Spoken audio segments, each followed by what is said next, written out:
A simple bathroom trip. Today, it takes less than 2 minutes.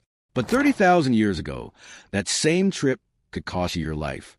No toilets, no flashlight, no walls, no locks, only darkness, freezing temperatures, and predators silently waiting beyond the campfire. For ancient humans, the most dangerous part of the day wasn't always hunting. Sometimes, it was simply stepping away from the fire after sunset. As strange as it sounds, this is a question archaeologists and anthropologists have actually thought about. Not because they were curious about bathrooms, but because understanding where people dispose of waste helps scientists reconstruct how prehistoric camps were organized, how diseases spread, and how humans survived in some of the harshest environments on Earth. When archaeologists excavate ancient campsites, they don't just look for tools or bones. They study everything: animal remains, ash from campfires, plant pollen, parasites, microscopic traces left behind in the soil. Every tiny clue helps rebuild a picture of everyday life thousands of years ago. And surprisingly, one of the biggest mysteries isn't how ancient humans hunted. It's what they did after everyone else had gone to sleep. To understand the problem, first picture a typical Ice Age campsite. A small group of perhaps 20 to 40 people. Families sleeping close together. A fire burning at the center. Stone tools placed nearby. Children resting beside their parents. Outside that circle of light, almost complete darkness. Evolutionary anthropologist Dr. Robin Dunbar has spent decades studying how early human groups depended on close social living and cooperation. Staying together wasn't just about friendship. It dramatically increased everyone's chances of surviving the night. Leaving the camp alone meant leaving your greatest protection behind.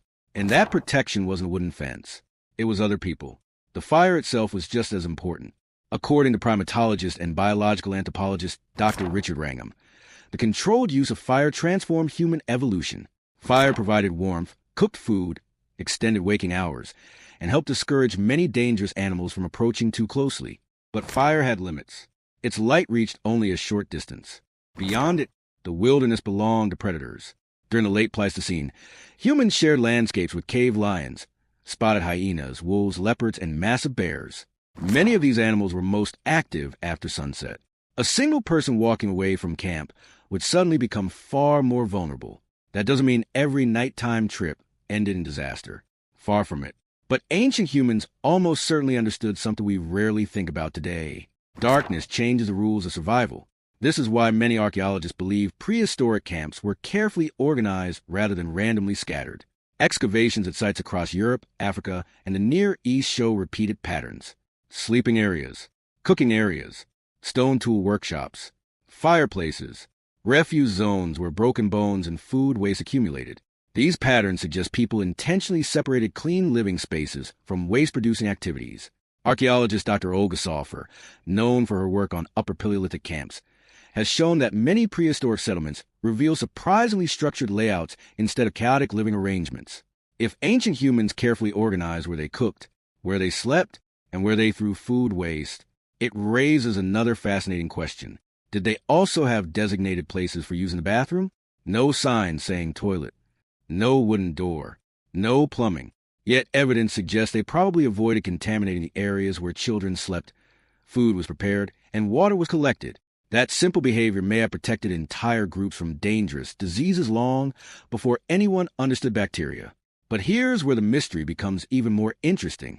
If walking away from the fire at night was so dangerous, did ancient humans actually go alone? Or did they develop survival strategies that modern people would never expect? The answer reveals just how intelligent and cautious our ancestors really were. So, did ancient humans actually go to the bathroom alone at night? The honest answer is, we don't know for certain.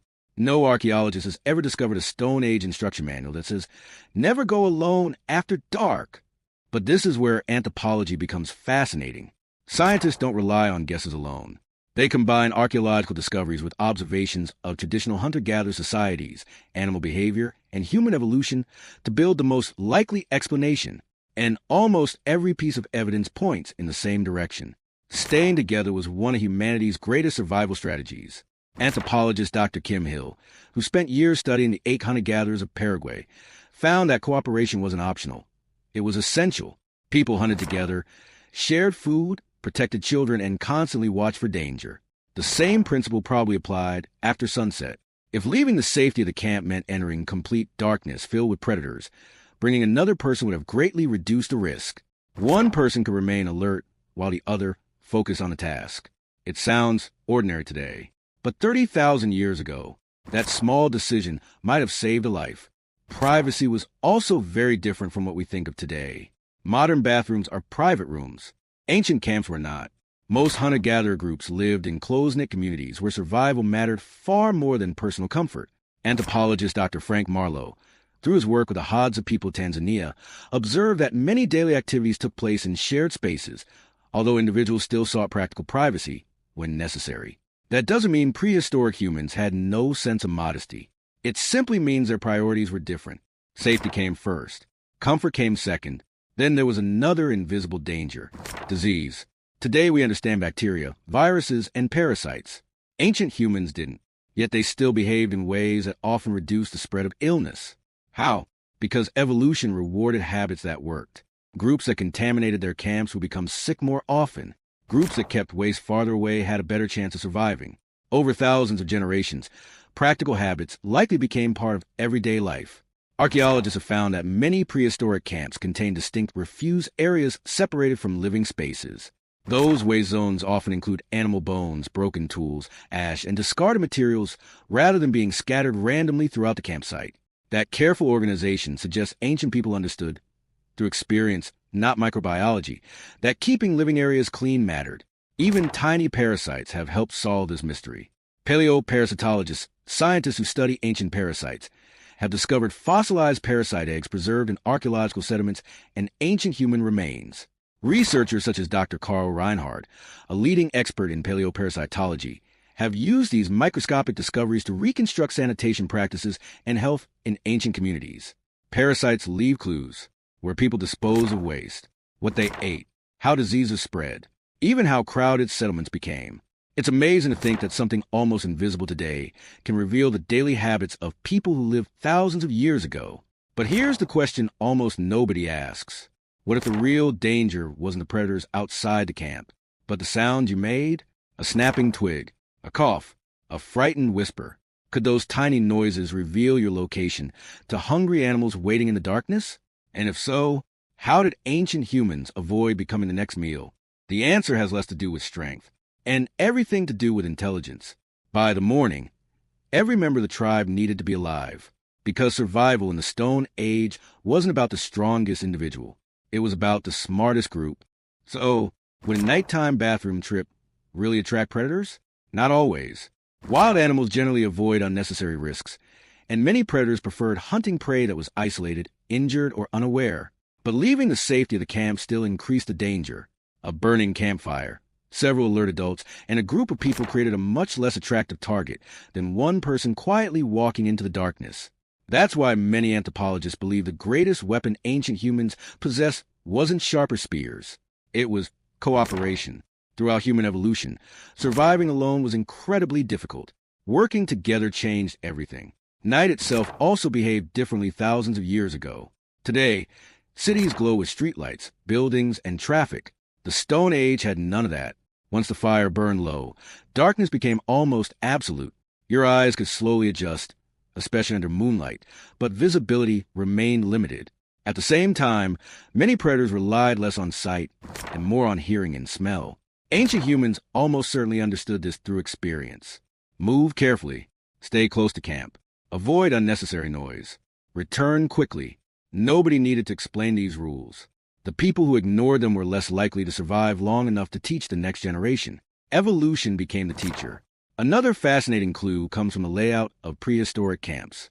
Archaeologist Dr. Olga Soffer and other researchers studying Upper Paleolithic settlements have shown that many camps were surprisingly organized. Sleeping areas clustered together. Hearths occupied central positions. Tool-making zones remained separate. Waste accumulated in designated places rather than everywhere people lived.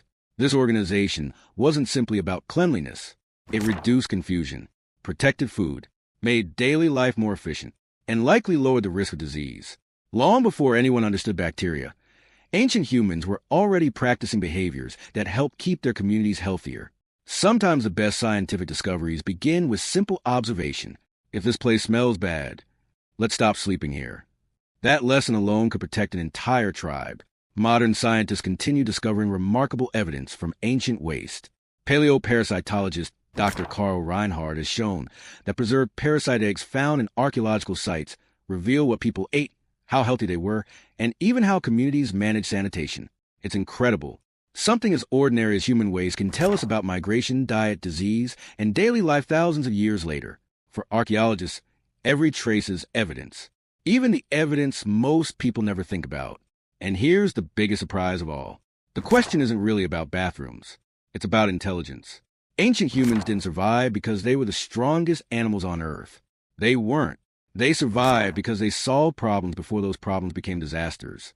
They learned where to build camps, how to control fire, how to organize living spaces, how to cooperate, how to protect children, and yes, probably even where to go when nature called. Those small decisions, repeated over thousands of generations, slowly shaped the human species. The next time you quietly walk to your bathroom in the middle of the night, pause for just a second. For you, it's routine. For one of your ancestors living 30,000 years ago, that same short walk could have meant stepping beyond the only circle of safety into a world filled with darkness, uncertainty, freezing cold, and predators. A modern bathroom feels ordinary because thousands of generations before us solved problems we rarely notice anymore. Perhaps the greatest achievement of ancient humans wasn't inventing tools, or mastering fire, or even becoming expert hunters. It was turning a dangerous wilderness into a place where families could survive another night. And sometimes, surviving another night began with something as simple as making the safest possible trip away from the campfire. If this story changed the way you think about prehistoric life, remember that history isn't only told through kings, battles, or pyramids. Sometimes, the smallest everyday questions reveal the biggest truths about what it really meant to be human. Because in the Stone Age, even an ordinary bathroom trip was part of the incredible story of human survival.